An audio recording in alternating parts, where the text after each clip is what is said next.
joining us from Las Vegas. One of my favorite people. She sent a press release out the other day. She says, Trump calls Omarosa a dog. Media goes berserk over it. And she's joining us now. Megan Barth, longtime Trump supporter from the early days.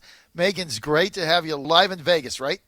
Live in Vegas. Good to talk to you, John. Haven't seen you since CPAC, but that's usually where we reconnect. I know. It's been a long time. And, of course, I'm on the East Coast. You're in Vegas. My son's in Reno. So I talked to him about the same I talked to you, which is every blue moon because of the time difference. I'm out there. But tell me a little bit about your take here on the media's engagement with Omarosa.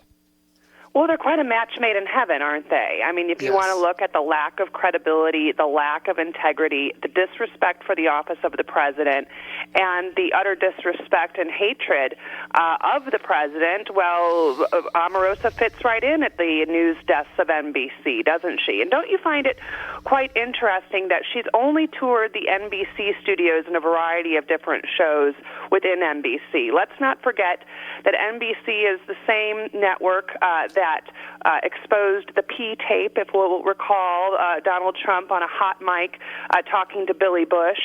If NBC or Omarosa had a tape with the N-word, don't you think that would come out before the P tape and try to destroy any chance that he had of becoming president? Yes.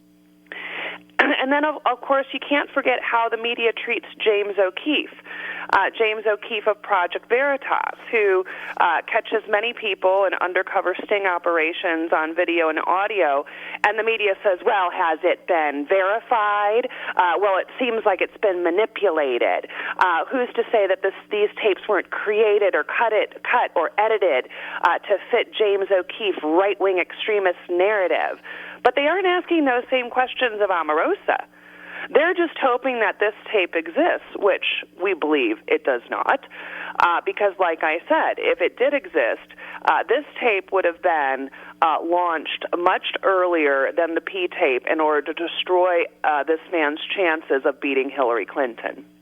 I agree with you, Megan, 100%. We're with Megan Barth. She's the co-chair of the Media Equality Project and a national spokeswoman for MediaEqualizer.com. That's the leading online watchdog for the intersection of media, technology, and government.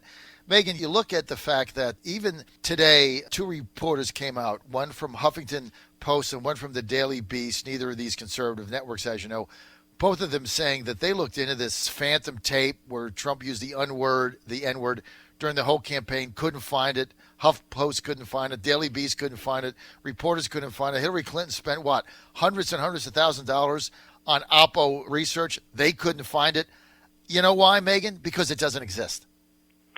Exactly, and the media would rather run with a narrative, specifically one of racism, in order to label this president as, of course, what they've been calling him for close to 2 years, which is a Nazi, or Hitler and all of his supporters are Nazis.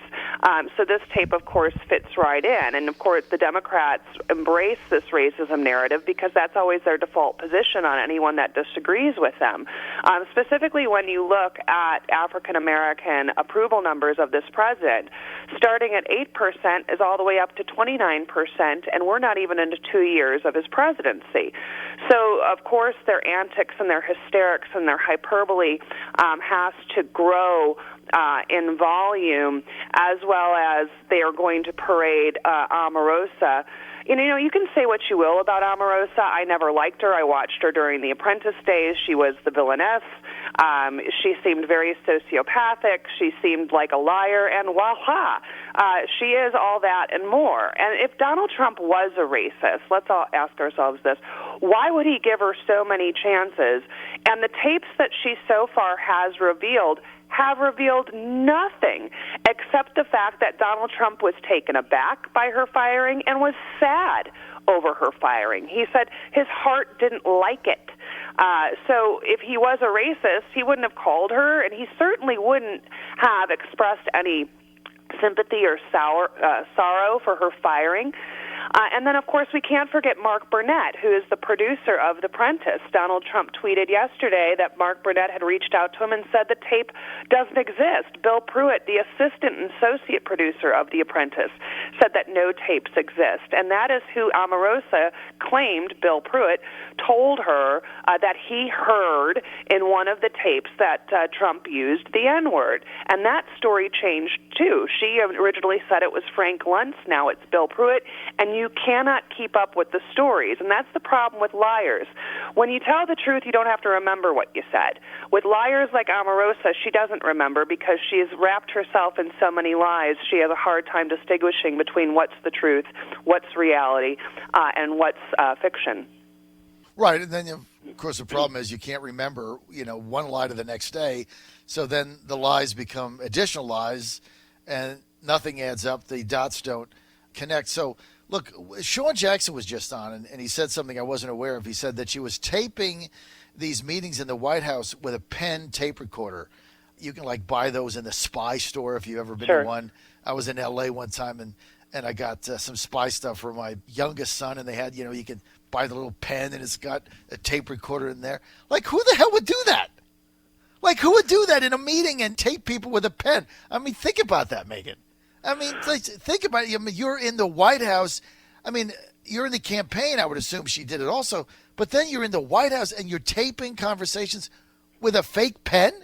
I mean, who it does almost that? Sounds like she was a plant, doesn't it? Perhaps by someone at NBC, because NBC, like I said, has been embracing her and parading around her story on every network, on every show they can get her on.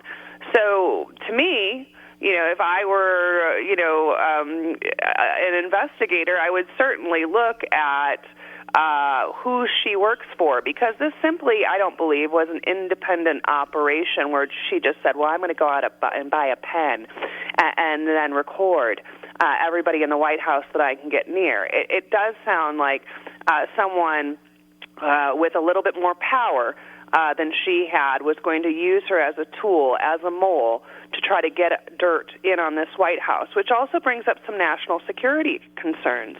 I was watching James Clapper on the news the other day, and he has expressed concern that he basically said, look, we all get, background checks, et cetera, and I'm no fan of James Clapper, but he said there's a point where it's an honor system.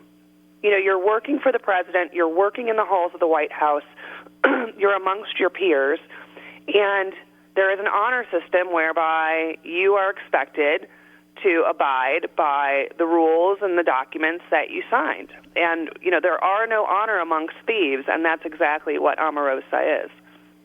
It's a sad state of affairs. And, we were going back, Sean Jackson and I, who's the chairman of the Florida Republican caucus there, and he said that, this is what I was saying earlier. I want to get your take on it. She was there a year, public liaison to the White House. She was there a year. She made $180,000. Nobody can actually find anything she actually did. What the taxpayers paid her $180,000. What did she do? Now she's got a $2.9 million book advance. Come on, think of this, Megan. It's unbelievable. I don't know this, but I wonder if the same publisher is the one that published Michael Wolff's book, was just another entirely manufactured narrative of the Trump White House, which was entirely debunked, and he was even thrown off the Morning with Minka and Joe set. This is the problem. The publishers are running to anybody that might have dirt, whether it's believable or not, and as Mark Twain said, a lie will get around the world before the truth has a chance to put on its shoes. And that's really all that matters to the mainstream media and to people like Omarosa. The truth doesn't matter to them. As long as it's a story, it's a salacious story, it's an unverified dossier, it's a salacious dossier. Whatever those people with an ounce of power around the president can do to destroy the president with the help of the mainstream media, publishers, hosts, quote-unquote reporters, will pick them up, interview them, with hopes to just sabotage this president and paint him into a corner as a racist. But the good thing is I think that the American people are smart enough to see through the lies. I mean, my God, we didn't elect Hillary Clinton, right? Well, that's correct. I mean, at the end of the day, there is some hope for us. We're out of time. Always good to have you on, Megan. I really appreciate your being with us today. Megan Barth, live from Las Vegas, and she is the co-chair of the Media Equality Project and the national spokeswoman for MediaEqualizer.com, the leading online watchdog for the intersection of media, technology, and government. Megan Barth, great to have you with us. Anytime, John. Good to speak to you.